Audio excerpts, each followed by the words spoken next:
drinking water wells like this are typically municipal, and we have not been approached by the City of Hamilton for any sort of transfer of ownership or any other public interest in that regard either. The question about posting signage on site and allowing people to make their own choice is an interesting one. We have received legal and our own insurance opinions on that particular question, and both have come back suggesting that that is not a viable option, as this is a provincial law and regulation. So with that, like I said at the beginning, we do have to follow that. Public delegations are certainly welcome at any Hamilton Conservation Authority board meeting, and we do welcome this particular group to come in and make a clear, concise argument about the direction that you would like to see things go in order to keep the well from being closed. It would certainly, I'm sure our board of directors would certainly welcome the opinions that you expressed here tonight. I would suggest that it does come in a consolidated form for time and consistency. That would be helpful for our board of directors to consider very seriously. And our board of directors do consist on a number of City of Hamilton councillors. So there is good representation from across the municipality there, and a lot of them have been well aware of drinking water standards and the City of Hamilton municipal drinking water supply. I won't say issues, but questions that have come up with municipal water supplies in the past. So this is not a foreign subject to them, and they would certainly be interested in hearing what SOS has to say as well. So with that, I guess we really wanted to get across that notion that we do have to oblige the law and abide by it. I don't know if Scott or Gord have anything else to say or add to it that they might have made note on while we were hearing some of the great presentations and questions tonight. But that's really what we wanted to get across as the main core idea and the sole reason why we've been kind of put into a bit of an awkward situation that we would rather not be in, but we are forced to follow what the provincial mandate says. So.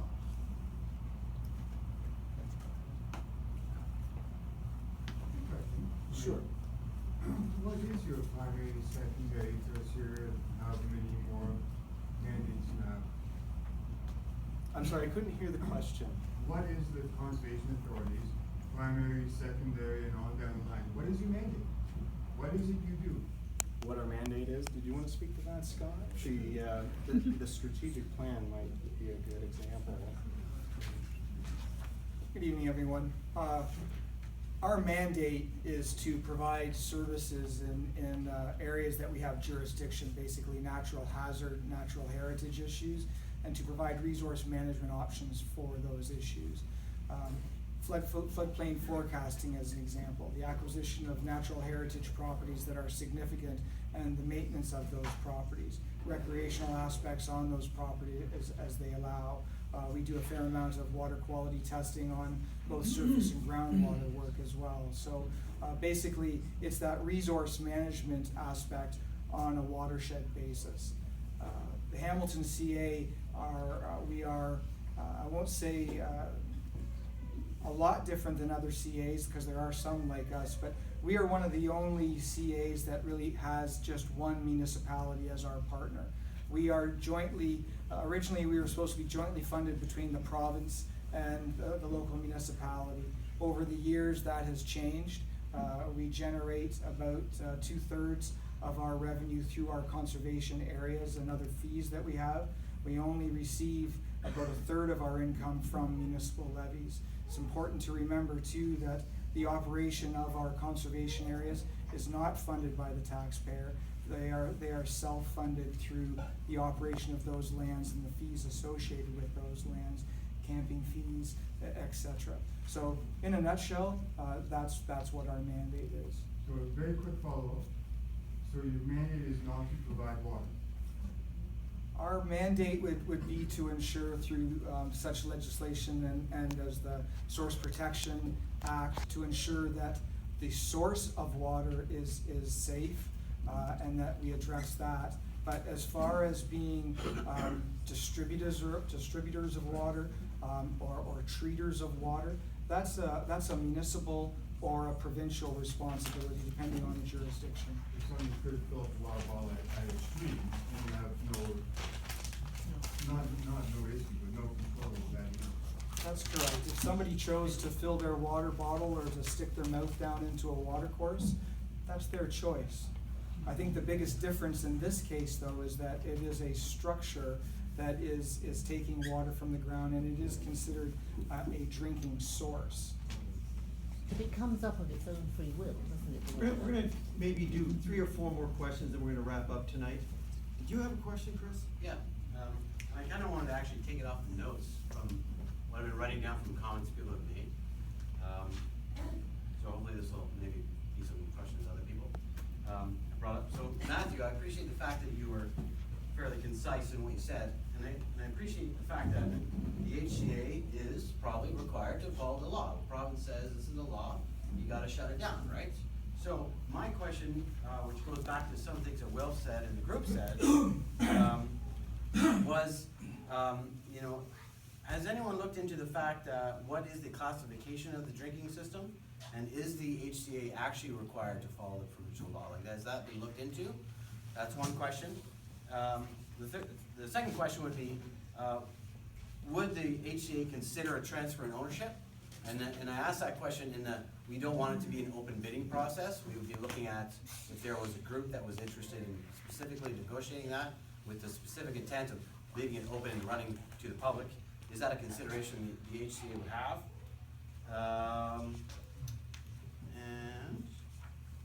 Is there an obligation under the purchase of the agreement, like when you actually bought the land from the city?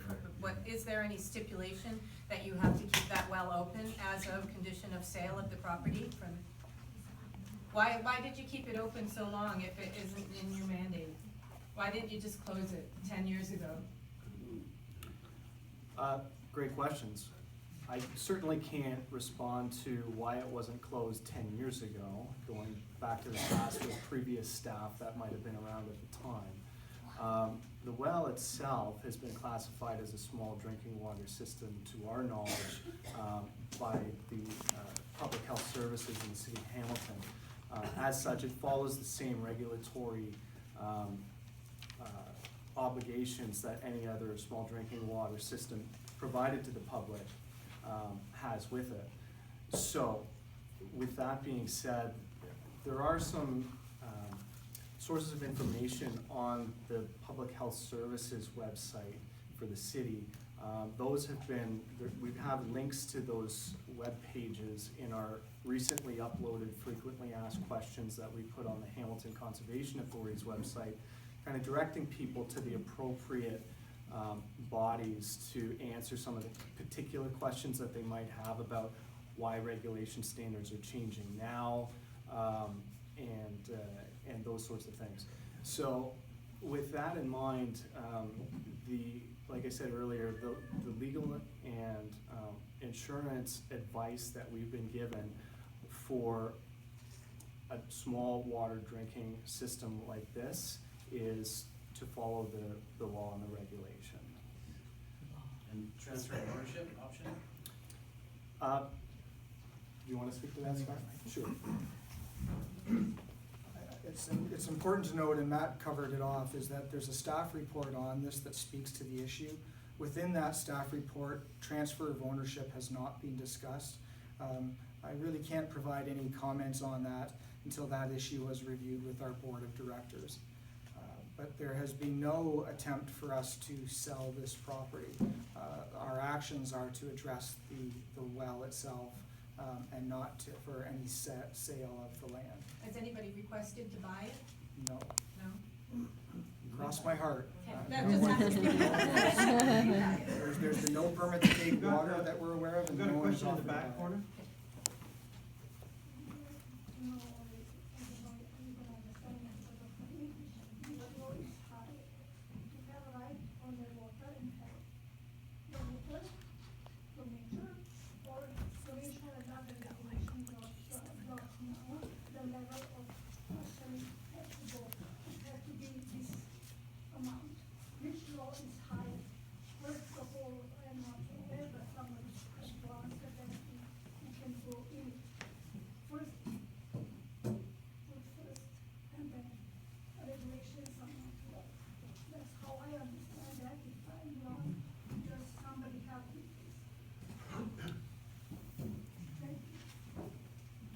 Well, certainly from the Hamilton Conservation Authority's perspective, and as the owner of the property that has this well on it, that is publicly accessible, again, we have to follow the regulation itself. We can't pick and choose which laws and regulations to follow. We just have to. And that's the bottom line for us. So we're getting down to the last couple, so let's be brief. Yeah, I think it was you mentioned that you were involved in like buildings in the city. I mean, we used to call it the Hamilton Hysterical Society because, I mean, honestly, some of the things that got torn out. But this, I would say, this is the treasure in the community, because now it's all the city of Hamilton, and this is a heritage. As one person said, the water's not owned by anybody except perhaps the creator, if we want to go down that road. But simply put, if it's nature's source that we've been using, nobody owns it, but that property is heritage, then it should be deemed a heritage site and not touched. Yes.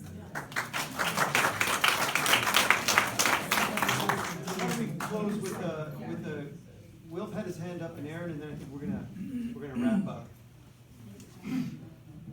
Yeah, Scott, you said the question had not yet been considered about whether that property could be transferred. I would urge the three of you to take that back to your board of directors, because that question is coming. The property was given to the Conservation Authority originally, it wasn't sold, the town of Ancaster just gave it to the Conservation Authority. So no skin off your back if, say, a nonprofit forms to continue running the system, it basically gets the thing off your back and puts it in somebody else's hands. I would really urge you to take that discussion back from tonight so that you've got an answer when the questions come, because they're coming. I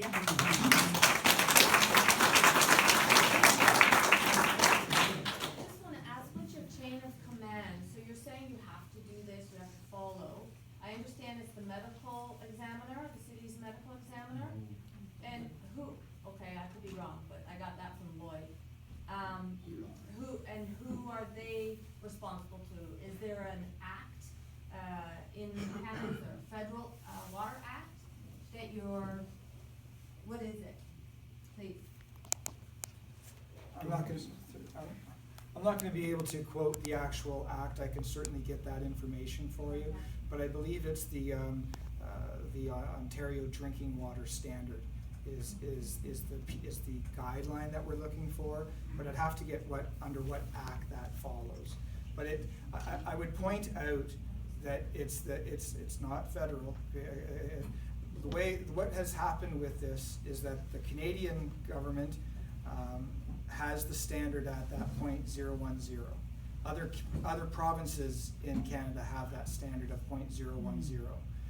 The province, through the Ministry of the Environment and Climate Change, went through the environmental registry, and there was a discussion paper there about a variety of standards, one of them being arsenic. Through that process, which was a public process, open, it was determined that through the science that they had was to take the Ontario level down to that 0.010. So that is the standard that Ontario has adopted, and again, through the ministry and through the medical officer of health, that's the direction that we're getting. Medical officer of medical officer of health. So we've got some persistent hands, but I'd love to move on to, There's 5 wells on that property, is there not? Has the rest been tested to see what the arsenic level is? So the original staff report that we alluded to, and this is publicly available on the Hamilton Conservation Authority website, does get into the history of this site in a little bit clearer terms than what's been talked about tonight. There were a series of 9 wells, test wells, that were drilled originally on the property.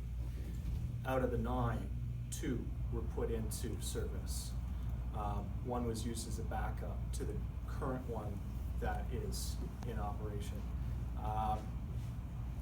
And the reason is because it had higher levels of turbidity, the water quality was actually lower in that. It was also to find appropriate flow rates to be able to supply the the city itself, or the township at the time, with adequate volume of water that was required for the town.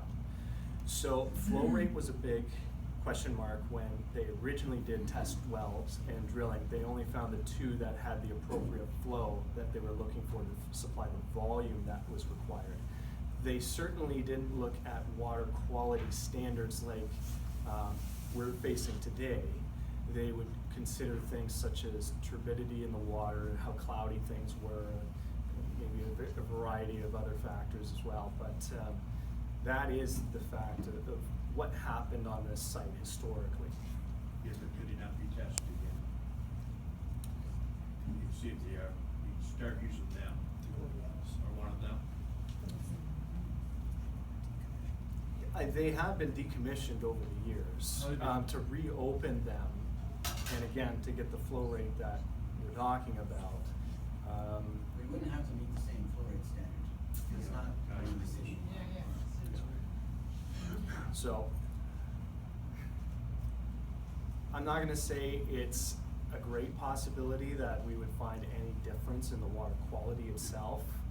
We have a report that was done a number of years ago, and the 2 wells that were in operation were tapped out of 2 different aquifers, a lower and an upper. And the standard in both of those, the quality standards, did not differ much at all in terms of the minerals. Might be enough to meet the minimum. so part of my responsibility is to open the meeting, or with Chris, and the other is to close it, because we're all here together. So I know there's some questions, maybe people wanna hang around, that's fine.